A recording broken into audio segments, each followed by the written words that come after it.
Olá, paz, estamos aqui com mais um vídeo no nosso canal Simples Teologia e hoje nós vamos dar continuidade à nossa série de vídeos que nós temos feito falando ali em torno da morte de Jesus. Nós falamos já sobre quantos anjos tinham na ressurreição de Jesus. Nós também falamos de quantos dias Jesus passou morto, quantos dias Jesus passou no sepulcro, quantas horas, deu tudo isso. E hoje ainda nós vamos dando sequência a essas curiosidades, que são muitas curiosidades que nos envolve ali em torno da morte, ressurreição, crucificação de Jesus. Nós vamos dando continuidade dentro dessa temática, E hoje nós queremos, dando continuidade a essa temática, vamos falar, como nós havíamos dito no vídeo anterior, o porquê que Jesus ele morreu primeiro, Por que Jesus ele morre primeiro ali no Calvário? E entre esses assuntos nós vamos destacar mais três coisas interessantes, porque no momento da crucificação, morte, ressurreição de Jesus, muita coisa acontece ali, tanto no aspecto tipológico para nós nos dias de hoje, como no aspecto espiritual que realmente aconteceu ali durante esses momentos com Jesus ali na sua crucificação, no seu período em que ele estava morto. Muita coisa aconteceu no mundo espiritual. Nós provavelmente falaremos um pouco sobre esses assuntos futuramente, mas hoje nós vamos nos ater no porquê que Jesus morre primeiro e mais dois pontos que eu acho interessante e curioso destacar para os irmãos no momento ali da crucificação de Jesus. Bom, sem perca de tempo para o vídeo não ficar muito longo, nós vamos fazer uma leitura no livro de Lucas, no capítulo 23, no versículo 33. E quando chegaram ao lugar chamado A Caveira, ali o crucificaram, e aos malfeitores, um à direita e outro à esquerda. Então aqui o texto está dizendo que, em Lucas, que quando eles chegam, no Gólgota, esse lugar chamado Caveira, Gólgota, conhecido como Gólgota, e nós vamos estar falando sobre isso. Ali o texto está dizendo que foram levados três, Jesus,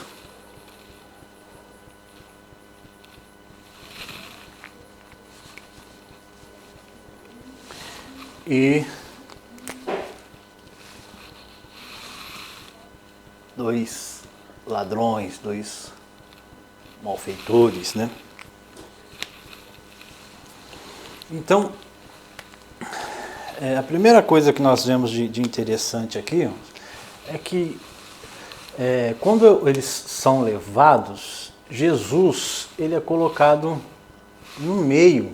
Então aqui nós vemos algo de interessante aqui pelo seguinte: o texto nos dá a entender, quando nós lemos 39 de Lucas, um dos malfeitores que estavam pendurados blasfemava dele, dizendo: se tu és o Cristo, salva-te a ti mesmo e a nós.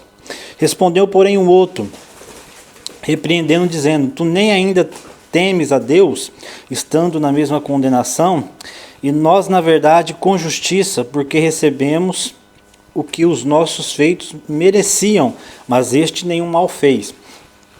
Então o texto nos leva a entender que esses dois ladrões, eles eram amigos, eles eram conhecidos. E vem uma incógnita interessante nesse aspecto do porquê que Jesus é colocado no meio dos dois. Se os dois eram conhecidos, se os dois praticavam os mesmos delitos, provavelmente a condenação dos dois, pela expressão que ele usa, a condenação dos dois pelo mesmo crime, Então, dois amigos, Por que Jesus é colocado no meio dos dois? Isso aqui é algo interessante, irmão, porque Jesus ele é colocado no meio dos dois, e perceba que eles poderiam ter colocado os dois um do lado do outro e Jesus na outra ponta, mas não, mas Jesus é colocado no meio, separando os dois, trazendo uma tipologia para a gente, trazendo algo importante para a nossa vida espiritual, que nós vemos refletido lá em Mateus capítulo 10, 34, 35. Não cuideis que vim trazer a paz à terra. Não vim trazer paz, mas espada. Aí olha o que ele diz no 35. Porque eu vim por dissensão, divisão. O homem contra seu pai, a filha contra sua mãe e a nora contra sua sogra. Ou seja, Jesus ele veio trazer divisão. Opa, tem que separar aqui. Por quê? Porque um aceita, né? Um aceita, mas o outro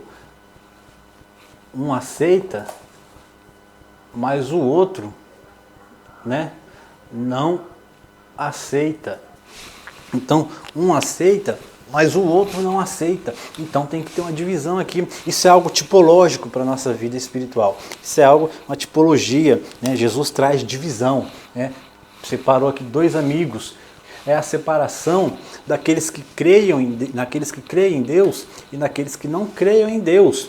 No justo e no injusto, né? No joio e o trigo. E aqui ele mostra, Jesus está falando assim, eu vim para separar aqueles que acreditam daqueles que não acreditam, aqueles que me servem, que me seguem, daqueles que não servem e não seguem. Então muitas das vezes nós, por crer em Jesus, nós vamos acabar tendo que se separar, afastar de pessoas que gostamos, da família, no trabalho, aquele grupinho de amigos que às vezes nós gostamos de conversar, gostamos de estar juntos, mas por acreditar que Jesus é o Cristo, nas coisas que Ele fala, nós devemos fazer o sacrifício de sermos afastados, de sofrer essa divisão para podermos entrar no paraíso de Jesus.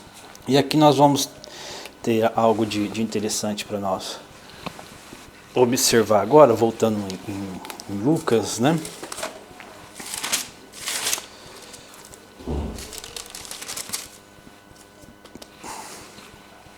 Vou voltar em Lucas, no capítulo 23, versículo 32, né? E quando chegaram ao lugar chamado Caveira. Se eu vou pegar ali, o texto, lugar chamado Caveira, a tradução direta ali do grego, né, seria o crânios, né, que seria a tradução direta para caveira, crânios. Do hebraico, né,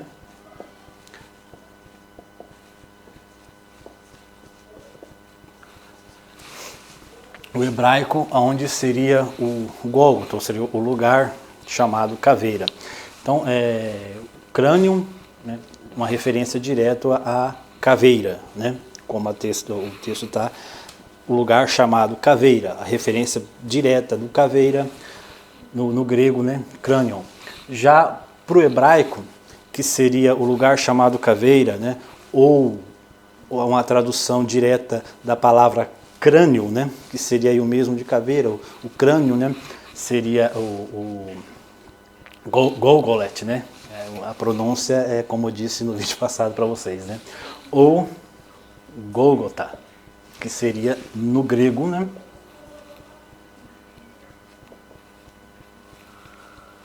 ou também o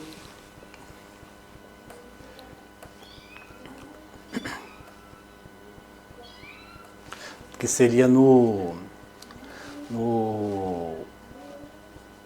aramaico.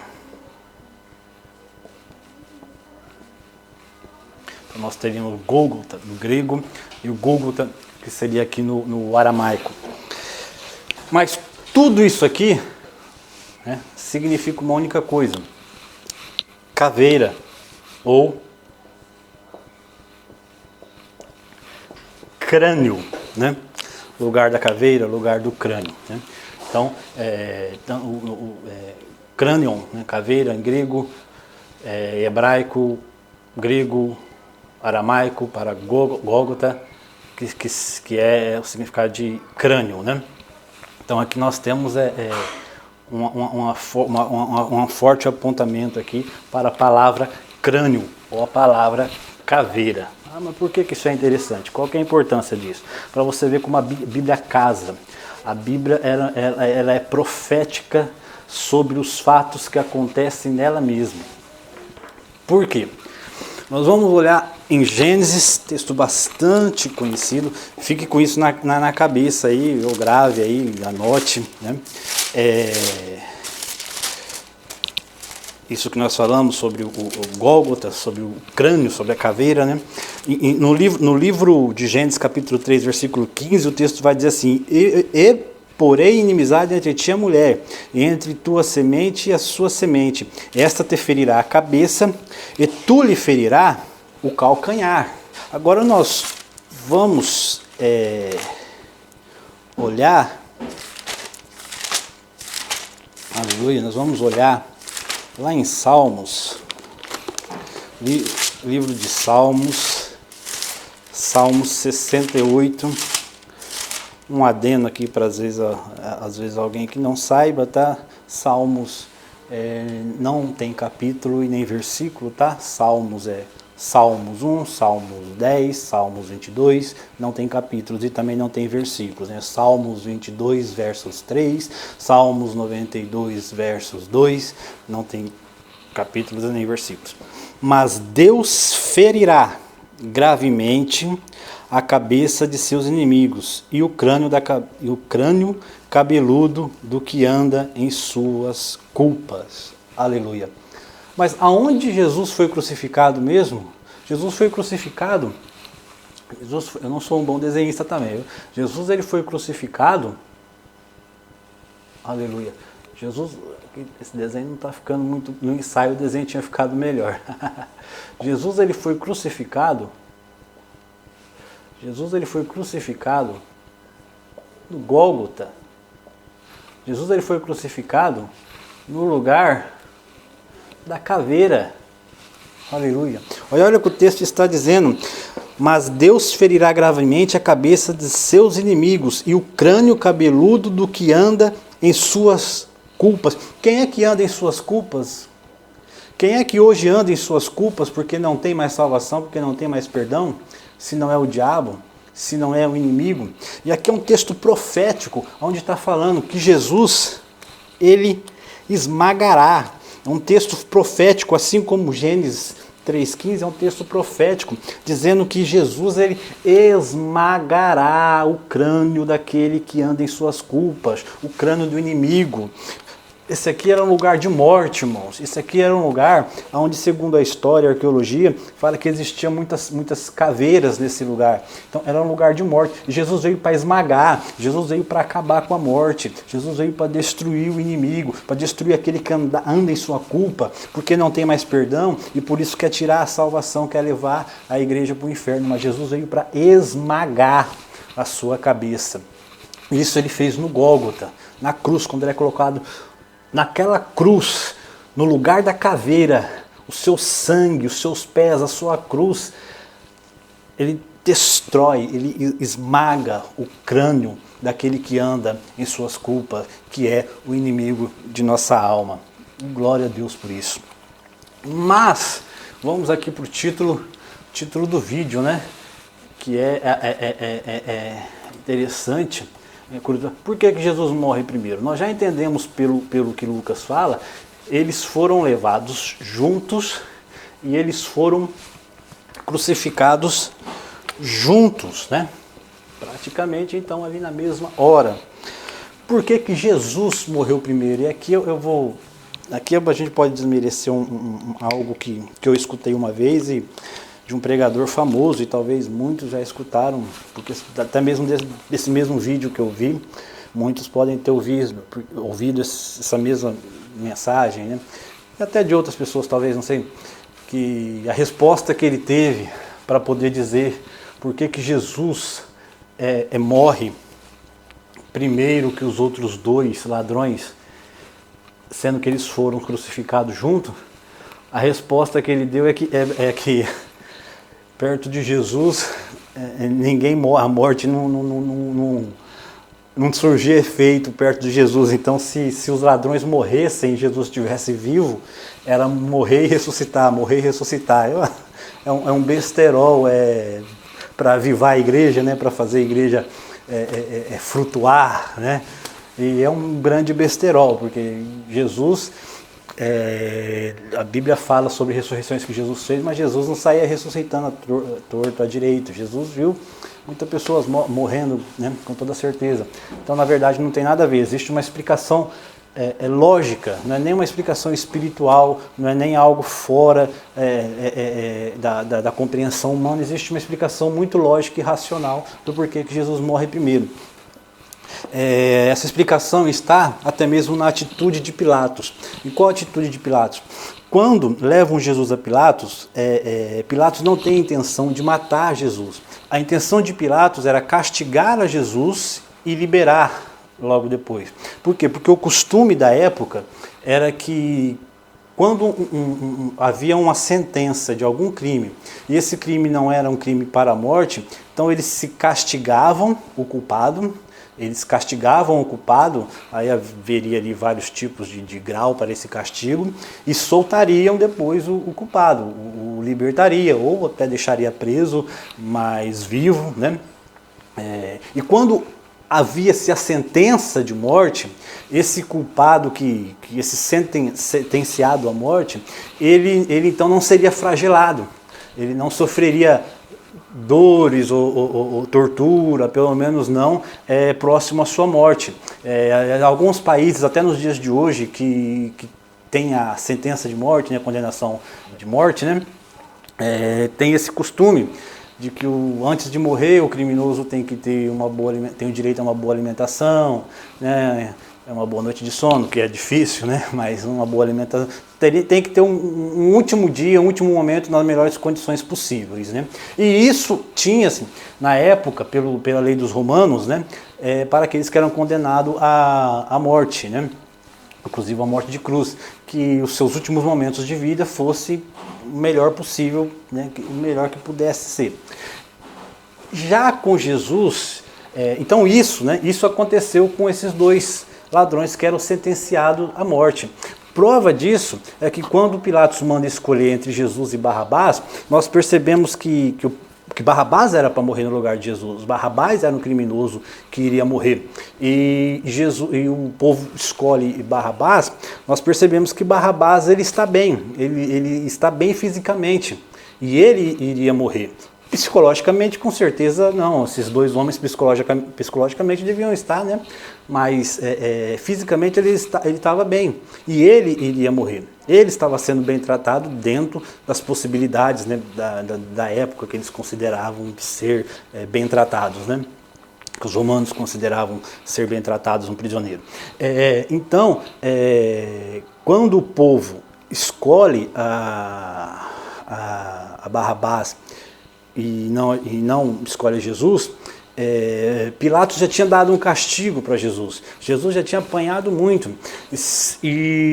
Porque a intenção de Pilatos era soltar Jesus. Não viu o crime, então ele deu um castigo ali, né? Fazer uma meia-culpa e liberar Jesus. Mas continuaram pedindo então a morte de Jesus. Então Pilatos se sentiu ali pressionado a mandar matar Jesus em morte de cruz. Quando isso acontece, Jesus, antes de ser condenado à crucificação, ele apanhou muito, porque o castigo que Pilatos mandou dar foi tremendo, aquelas chicotadas foram tremendas. Se você nunca viu, foi um imenso sucesso, acredito que muitos viram, mas se você nunca viu, se você assistir aquele filme Paixão de Cristo, ele é um filme que chega muito próximo do que Jesus realmente sentiu, porque foi um estudo bem aprofundado para fazer o filme, tanto que o próprio ator que interpretou Jesus ali, ele se converteu, né? Então, Jesus sofreu mais ou menos aquilo lá. A dor, o sofrimento, o castigo de Jesus foi muito grande. Então as forças de Jesus foram debilitadas, foram arrancadas pelo sofrimento que ele teve antes da crucificação. Aí depois vem ali também a coroa de espinho, a surra que ele leva ali com a cana pelos soldados romanos. Jesus, ele apanha muito. Então Jesus, ele estava totalmente debilitado, né? Porque era para ele sofrer um castigo. Se a princípio, logo no começo, fosse uma condenação de morte, Jesus, ele estaria talvez fisicamente bem, mas ele não, ele estava totalmente debilitado, machucado, e tem coisas muito interessantes sobre essa debilitação que Jesus estava, que nós podemos ver em outros vídeos, né, que é de muito importante para a nossa vida espiritual e conhecimento mesmo, muito interessante, e inclusive por que Jesus chama supostamente Elias na cruz, né, tal, entre outras coisas. Jesus estando muito debilitado, quando ele é crucificado, a condição física dele, condição física, humana dele, perante os outros dois ladrões, é bem inferior. E por essa razão, Jesus vem a falecer primeiro do que os dois ladrões. Porque os dois ladrões, eles estavam psicologicamente abalados, mas fisicamente eles estavam bem. Jesus, ele, além de ter com certeza um abalo psicológico, que nós vemos isso desde lá do Getsemane, né? Já havia sofrido muito, já havia perdido muito sangue. Então, por essas razões que Jesus morre primeiro do que os dois ladrões, tá? E não por essa conversa para animar a igreja, para fazer a igreja pular, que se os ladrões morressem primeiro, era morrer e ressuscitar porque Jesus estava do lado. Isso não tem nada a ver. Espero que vocês tenham gostado. Vamos vir com mais vídeos aí, temos uma lista de ideias aí de vídeos para trazer para vocês. Então deixe o seu like, se inscreva no canal, aperte no sininho, compartilhe o vídeo, nos ajude e que Deus possa abençoar a todos vocês. Até mais.